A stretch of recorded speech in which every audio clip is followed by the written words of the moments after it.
Welcome back to Next Level Rides. In today's episode, we're dealing with a fake BMW. And why do I say a fake BMW? Because it has this insignia on it. I know. What am I thinking? But at the end of the day, it technically is a BMW, even though it looks a little bit funny. But I mean, between me and this and a couple others I could point at, Taylor, we all look a little bit funny. In today's episode, customer states, car runs like this, there was noise, a bang, and it's overall misfiring and running like garbage. Yeah, sure enough, it's running pretty bad. So I initially read the codes, and I'm going to read the codes for you guys again, and went to shut it off, and it's a little bit weird. There's a lot going on, and I'm not sure what's related. But long story short, I had to pull the negative terminal for the battery because for some reason the fan kept going. So I think this is going to be a bit of a tricky one, and we're going to see if I can diagnose it. So what we have here is what I believe is a 1.6 liter non-turbo automobile. And I say non-turbo because I don't see the turbo that would normally sit there. It's a 2012 mini flavor where the door doesn't like to latch for some odd reason. Let's not door ding the E30. But as you can see, as you can maybe not see, it has a manual transmission.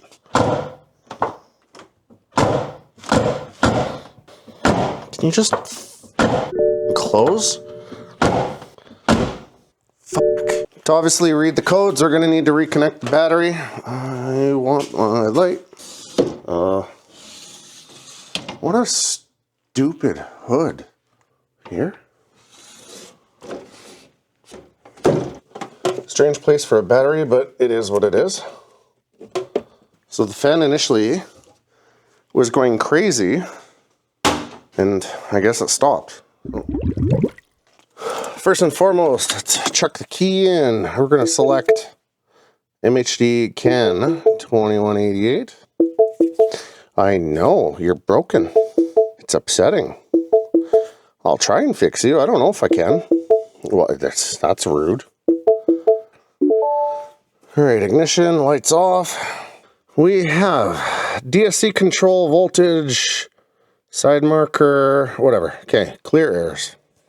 Oh, okay, so nothing immediately comes back. So what we're going to do is start it and take a listen. Holy crap. Can you see the RPM?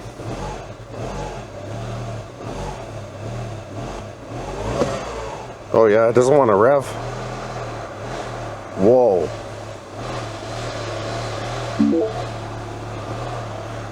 That's not good.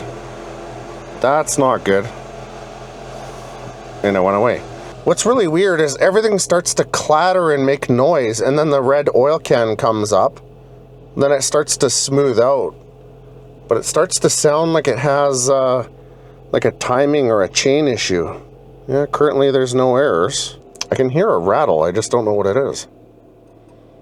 Whoa, okay. So when I scanned it before, we got a bunch of misfires on cylinders 1, 2, 3, multiple, engine oil pressure control, engine temperature, plausibility, Vanos, intake actuator movement. I can hear the fans already going too, so let's read it again, because the fan should have given us some sort of an error.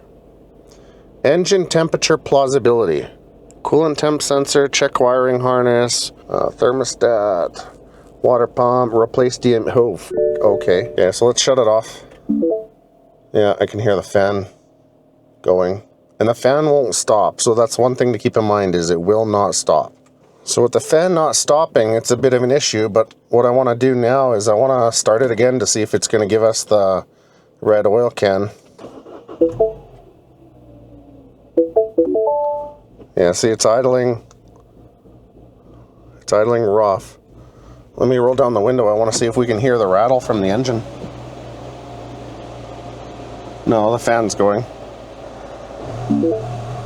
Ah, see? Now I don't know why it's showing it there, but not anywhere else. So I just cleared the error codes and now it's idling okay.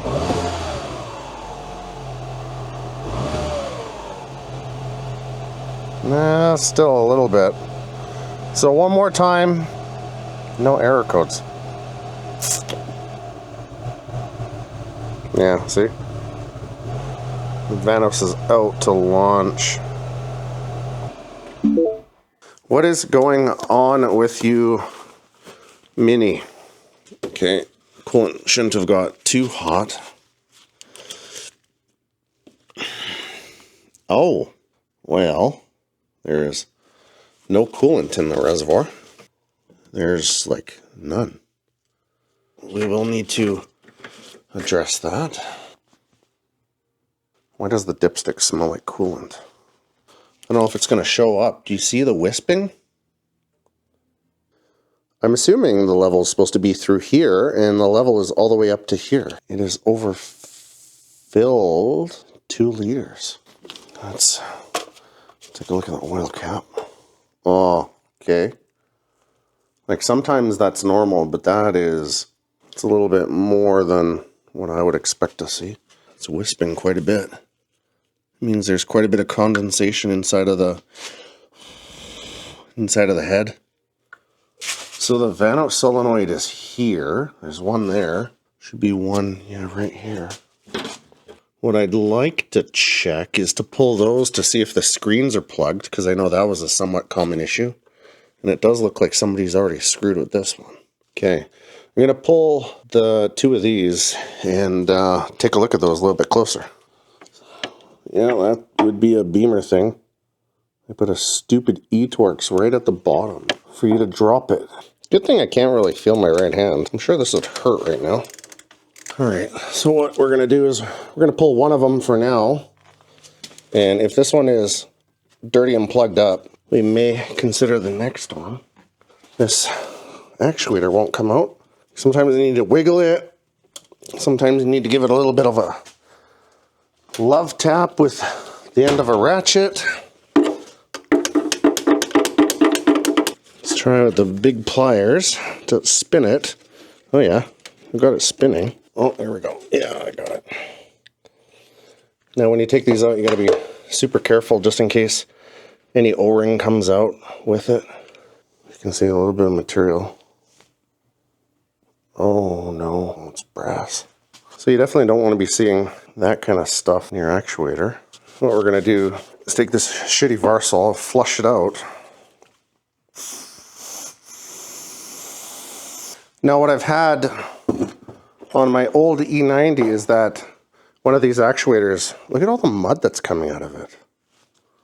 Man, I don't like that. I guess to continue from my story is I've had one of these lock up on me and cause similar issue. So that's why I'm pulling these out. Generally you flush them as good as you can, but this has a bunch of like milky crap that's coming out of it. That's not great, but we'll just have to keep an eye on it. So like I was mentioning earlier, sometimes these can be locked up. So all I'm going to do is give it a couple smacks. I think when I had the issue on my E90, what I did is I had to pull one of these out. Had to wrap a cloth around and smack it on the ground a couple times to loosen it up, and it worked. So far this one's looking okay. Typically with the 2 pins here, you can put 12 volt to them and you'll hear them bump. So I usually have, I don't know if you can see it, there's a pop can there. I'll let these soak for a bit, give it a couple of bumps, and oh, there's a wild Emma. Now that this one's all nice and clean, I'm gonna chuck this one back in and make sure it goes into the orifice straight. For the rear, I'm just gonna leave that one. We're just gonna give that a couple of love taps. Because if the one isn't plugged, no reason the other one should be. Next step, just to rule things out, because I did see Misfire codes, what I'm going to do is I'm going to pull one of the coils and plugs just to give it an overall health check. Oh, look at that cute little thing. Yeah. Let's pull, I don't know, 1 to 3 was, let's pick you. You're kind of in the middle. Coils look okay. They're updated ones. They look like, I think these are Eldor. Get your 12 point Chances are this is going to be the wrong socket, but BMW is BMW. No, this is right. Please, for all that's holy, don't be used. I've seen worse. The gap is not so bad. I mean, it's a lot more snug than I would have expected for an NA vehicle.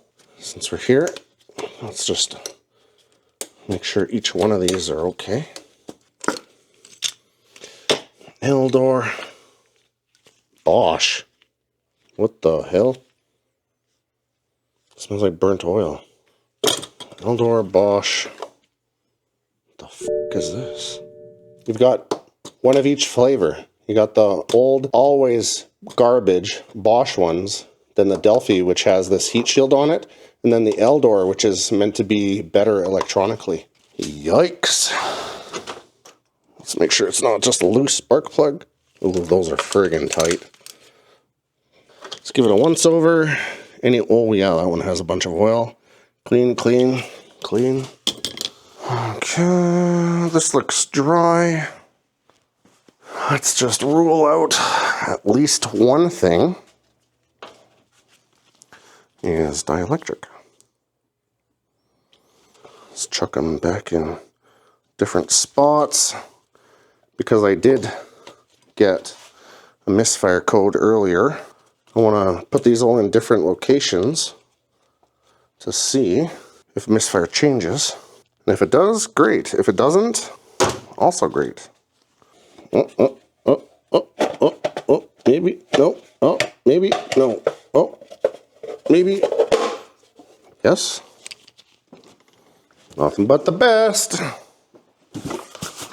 Let's use one of these.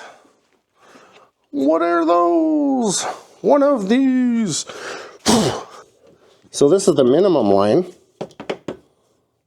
And it's empty. So that could potentially be why the fan is going off. So let's top her up. Whoa. I'm pouring it in, and as soon as I pour it in, it's just gone. Where is it going? No. But where are you going, coolant? I have a bad feeling it's going from here into here. These have been known to have stupid issues. Yeah, look at that.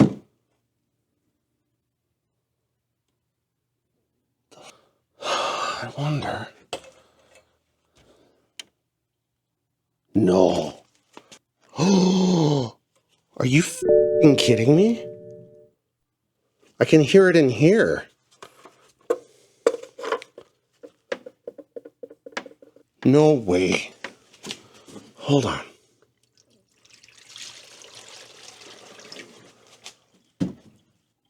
Oh, it's going from here into here. That thing might be terminal after all. I mean, we see the bearing material in the Vanos solenoid. We see that the coolant reservoir has eaten up 2-3 liters of oil. Now, the cooling system is supposed to be completely separate from the oil system. It should never mix, no matter what happens. But what I think is happening here is that there may be a cracked head gasket or something going on, so I'm going to pressurize the cooling system. All right, let's play the guessing game. Is it going to be the same BMW one that we used? Nope. Is this going to tell us anything? Nope. So same thing as last. Let's take a peek at the cap. Sometimes when you look at the cap, there may be an indication as to what you can pressurize the cooling system, and it shows number 4. What we'll do is we're going to pump it up to about 10-15.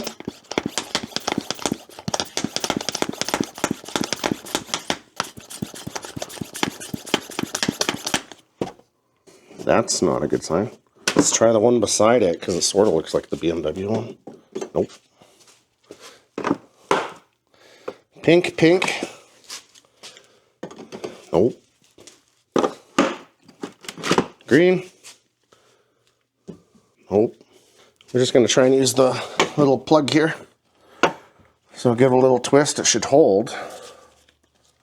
This will at least give us an idea if it's going to hold any amount of pressure.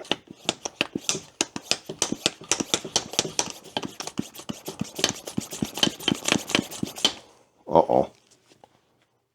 That's in there pretty tight. All right, moment of truth. Let's open this up. Ooh. See if it's coming straight out of the crankcase.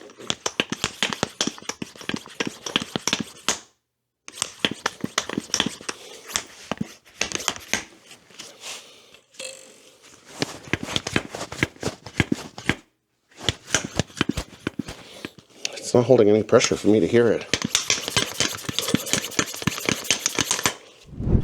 After taking a look at everything and diagnosing, unfortunately, time of death will be 7:45, and yeah, I'm gonna have to give this one a terminal diagnosis. Now, one of the bigger reasons, I'm just gonna turn the light on just so you guys can see it. See how it's dripping way too conveniently? So it's making way too many drips way too easily. So the fill line is right here. It's way up to here now. So the 2 liters that we ended up putting in, yeah, went right in the crankcase. When I ended up putting any amount of pressure to this, and you did see we put some water or coolant in, we put about 2 liters in, and it's just sucked it all up. I did pour a little bit of just water, so just Esca water, whatever, into here, and I did put my ear directly to this and to the dipstick. Lo and behold, you can hear trickling water out of both.